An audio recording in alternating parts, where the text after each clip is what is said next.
Baku tembak TNI versus OPM, anggota kelompok bersenjata Papua akhirnya tewas.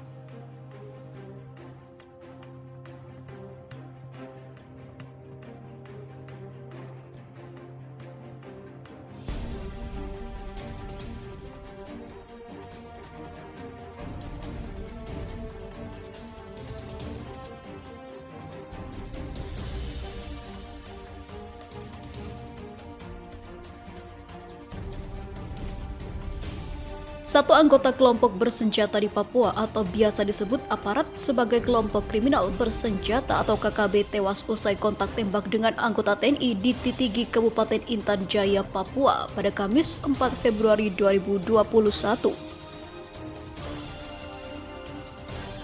Hal ini dibenarkan Komandan Korem 173 PBB Brigjen TNI Iwan Setiawan. Kontak tembak di Hitadipa antara anggota Yonif 400 BR di Titigi, Kabupaten Intan Jaya menewaskan satu anggota KKB, ucap Iwan dilansir dari Antara. Belum ada keterangan lebih lanjut terkait peristiwa tersebut. Sehari sebelumnya TNI memastikan kabar anggota tewas setelah terlibat baku tembak dengan sejumlah orang KKB di Papua adalah informasi bohong.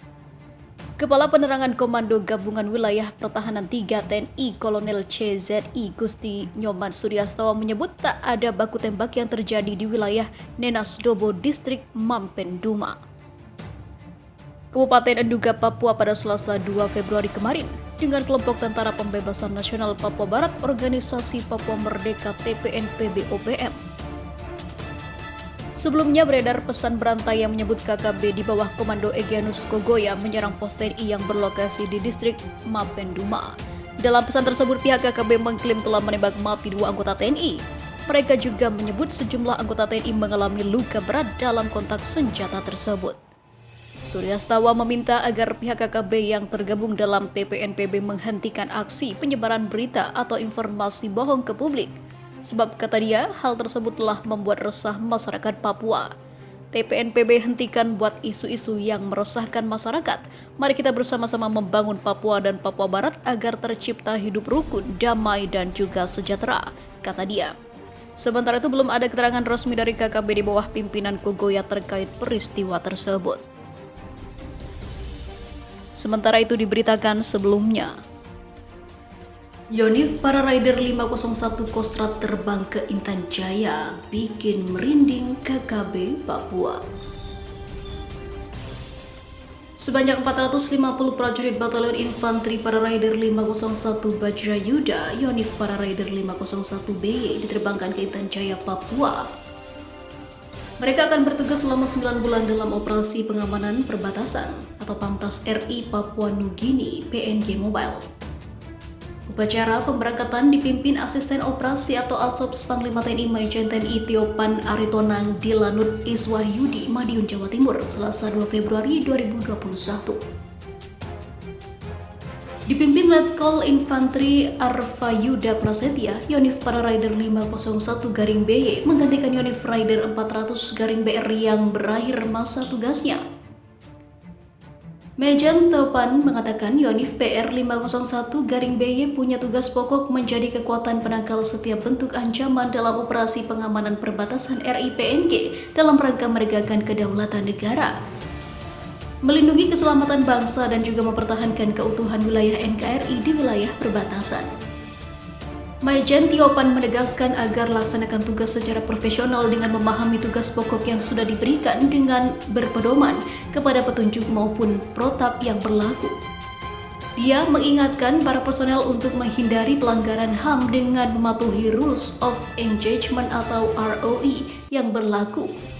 Saya tekankan agar evaluasi Satgas terdahulu dijadikan pelajaran penting untuk tidak terulang lagi kejadian yang merugikan TNI. Ini perlu dipahami dengan baik terutama oleh unsur komandan. Gunakan selalu pertimbangan utama dalam setiap pelaksanaan tugas, tegas Maijen Tiopan dalam keterangan yang diterima.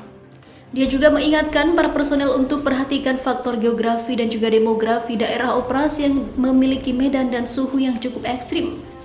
Pertimbangan faktor ini harus menjadi perhatian khusus pada saat perencanaan operasi guna memastikan pencapaian tugas pokok serta mengeliminir kemungkinan buruk bisa terjadi.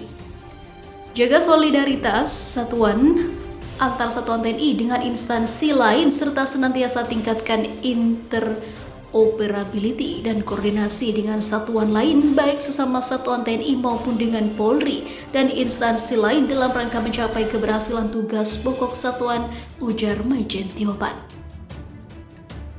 Lakukan kegiatan yang dapat memelihara kemampuan tempur dan jasmani. Mengingat daerah operasi merupakan daerah epidemi malaria, maka segera lakukan evakuasi ke rumah sakit apabila terdapat anggota yang terkena malaria untuk mencegah kejadian yang lebih fatal, tetapi juga mempedomani protokol kesehatan dalam menghindari penularan COVID-19 tambahnya.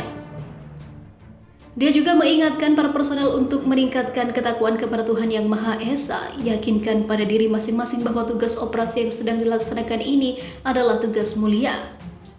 Selain itu, dia juga mengingatkan agar para prajurit mengutamakan keselamatan dan keamanan personel maupun material selama operasi tanpa mengorbankan pertimbangan taktis di lapangan.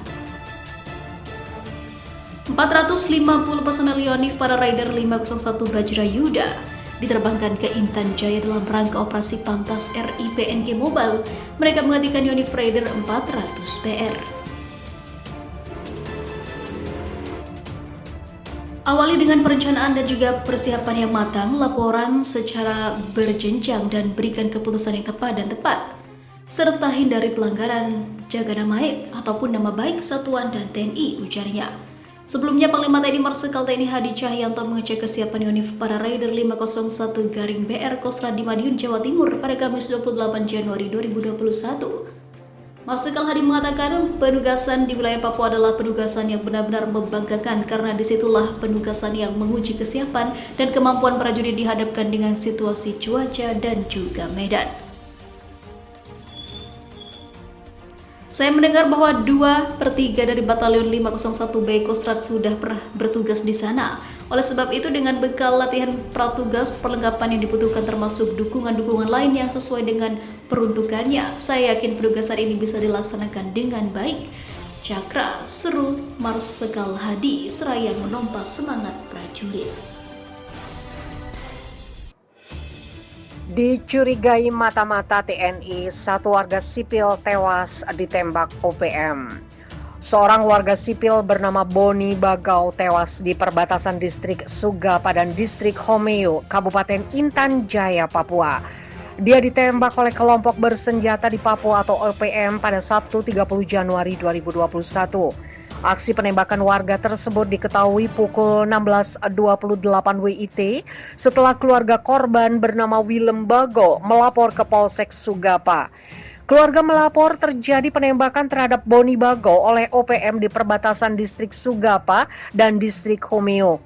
Keluarga telah melakukan pertemuan di Polsek Sugapa dengan keluarga korban penembakan yang dilakukan oleh kelompok kriminal bersenjata di Kabupaten Intan Jaya, kata Kabid Humas Polda Papua Kombes Pol Ahmad Mustafa Kamal, Minggu 31 Januari 2021. Kemudian pada pukul 17.10 WIT datang seorang pastor bernama Justinus Rahangiar membawa sebuah surat dari OPM pimpinan Undius Kogoya. Surat itu ditujukan kepada aparat keamanan TNI Polri yang berada di Kabupaten Intan Jaya. Selanjutnya, jelas Kamal pukul 11.58 WIT bertempat di ruangan pastoran Kampung Bilogai, distrik Sugapa telah dilaksanakan pertemuan antara TNI Polri, para tokoh dan keluarga korban. Dari hasil pertemuan tersebut, orang tua korban Gat Bagau meminta agar korban dikuburkan di Kampung Agapa mengingat situasi dan kondisi yang tidak memungkinkan apabila diambil atau dibawa ke distrik Sugapa maupun distrik Homeo.